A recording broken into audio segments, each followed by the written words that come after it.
বিজেপির প্রদেশ সভাপতি ভবেশ কলিতার নিজের কেন্দ্র রঙিয়া রাস্তার দুর্দশায় ক্ষুব্ধ মানুষ।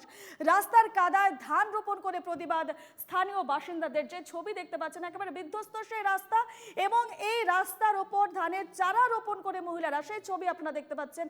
এই কাদাময় রাস্তাতে ধানের চারা রোপণ করে তারা প্রতিবাদ জানিয়েছে। ভারত ভুটান আন্তর্জাতিক সড়কের গর্ভিতর বালাগাঁও অভিমুখী রাস্তার অবস্থা একেবারে ভয়াবহ। অতিষ্ঠ গ্রামবাসী রাস্তার কাদায় ধান রোপণ করে বৃহস্পতিবার প্রতিবাদ জানালেন এবং জল কাদায় রাস্তার বেহাল দশায় দুর্ভোগ পোহাতে হচ্ছে স্থানীয় বাসিন্দাদের। রাস্তা সংস্কারের জন্য রঙিয়ার বিধায়ক তথা প্রদেশ বিজেপি সভাপতি ভবেশ কলিতার কাছে বহুবার আবেদন জানিয়েছেন স্থানীয় বাসিন্দারা, কিন্তু কোনো পদক্ষেপ নেওয়া হয়নি বলে অভিযোগ।